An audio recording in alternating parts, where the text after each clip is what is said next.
If you've got something to say about that debate, please do so. Log on to bbc.co.uk/thebigquestions and follow the link to where you can join in the discussion online, or you can contribute on Twitter. We're also debating this morning from Southampton live: should we pay reparations for slavery, and can illness be cured by prayer?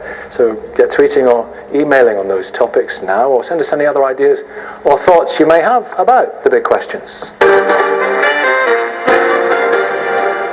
Well, earlier this month, the Caribbean nations approved a plan to seek reparations from the former slaving nations, including Britain, for the victims of slavery, slave trading, genocide, and racial apartheid. And as a first step, they've engaged the British firm of solicitors who won £20 million compensation for the Kenyan victims of torture by the British during the Mau Mau rebellion in the 1950s. Should we pay reparations for slavery, for the evil of slavery? Esther. Morning, Esther. Well, let me ask you first, because what's really fascinating about this, and what a lot of people have not really focused on, are the ongoing effects. I mean, there is something that you've spoken about before: intergenerational transmission of trauma. Tell me about that. Yes, well, basically, slavery and genocide has impacted not only the historical populations that were kidnapped from Africa, but also those of us who are the descendants of the enslaved today. And it's not only about trauma and multi-generational oppression. The whole discussion around wealth, there has been unjust enrichment to Britain, and there's also been unjust impoverishment, which has been passed on throughout the generations. So part of the legacy is this huge inequality that we see today between the descendants of the enslavers and the descendants of the enslaved. And what about and psychological scars which have had societal effects, ongoing economic effects, to which Definitely. you've already said? What are the psychological scars? Well, part of that intergenerationally, it's not knowing who we are.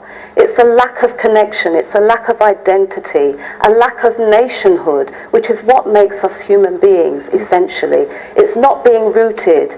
It's being considered minority populations when we come from global majorities. And it's about having second-class status and citizenship wherever we have been located as a result of this dispersal and depopulation that happened originally in Africa. And there is a phenomenon as well that you believe really does exist, which is post-traumatic slave syndrome. Yes, well, it's something that I've not coined, but many of our social theorists and psychologists and psychiatrists have been looking at some of the negative legacies that we have internalized, the internalization of racism, self-hate, anti-African sentiments and prejudice and discrimination, a loathing of ourselves, vacant esteem. Self-loathing. Yeah. Self-loathing in terms of not being proud of who we are, not being proud of our heritage, not being proud of our African ancestry, changing our looks to kind of emulate Caucasian beauty ideals. These are some of the real legacies today in terms of the psychology. We also have to look at the rates of mental health illness, and this has also been linked all roots to that. back to slavery. All roots back to that. Can I ask you as well, Fern, as you're there? I mean, you don't know each other, but it's wonderful you're both on the programme today. How it has affected? I mean, how has it affected you, Fern? Slavery. You now, a woman in 2014. Well, it's very important what Esther's been saying about post-traumatic slave syndrome and the trauma that's caused down the ages. And it has affected me because I've needed people to help me to get to where I am today. And I think if they hadn't done that, I wouldn't be talking to you today. So you've been lucky in that? I've been very lucky in that I've been helped to be where I am today by people who are aware of the problems that Esther has raised. And as a successful academic, that's something you've had to battle against. What happened back then? I've had to battle against racism in particular. But as a result of slavery. Absolutely. Yeah. Daniel Hannon, one of the things, of course, which is most egregious about this, many argue, is the fact that the slavers at the time of abolition, in 1838, I think, were paid enormous amounts of money, huge amount paid to the slave owners, equivalent of at least £16.5 billion today. So why shouldn't the people who are still suffering have reparations? Because I'm descended from slaves, and you are descended from slaves, and everybody here is, and everybody watching at home is. Slavery was universal. We're all also, by the way, descended from slave owners. Human history being what it is, it could hardly be otherwise. Slavery was practiced in China, in India, in Arabia, in Africa, by the Aztecs, by the Mayans, by the Incas, by the Pacific Islanders. Muslims enslaved Christians, Christians enslaved Muslims.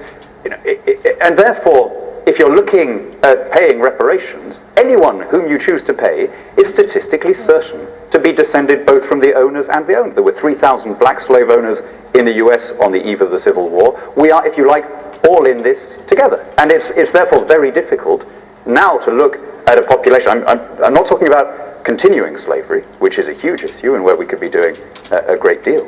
But if you're looking at past slavery, it's just a question of how far back you want to go, and we're all slaves. No, we're not all descendants of, enslaved peoples and enslavers. I think that is really, falsifying history, and it actually is minimizing the seriousness of what we're actually talking about. Chattel enslavement, as happened to African peoples and people of African descent, is something different and unparalleled in human history. And that's the starting point for this conversation. It's very cheap to then say, well, we've all been enslaved, because right now I don't have the same life chances and life experiences of many people who might even be sitting in this audience. I feel we need to understand this history. I'm not saying that we haven't all been impacted, but just to say, well, we've all been impacted the same is really not the starting point. Yeah, and Bernadette, I'm not sure if anyone wants to make a point. I'm going to play devil's advocate here to get the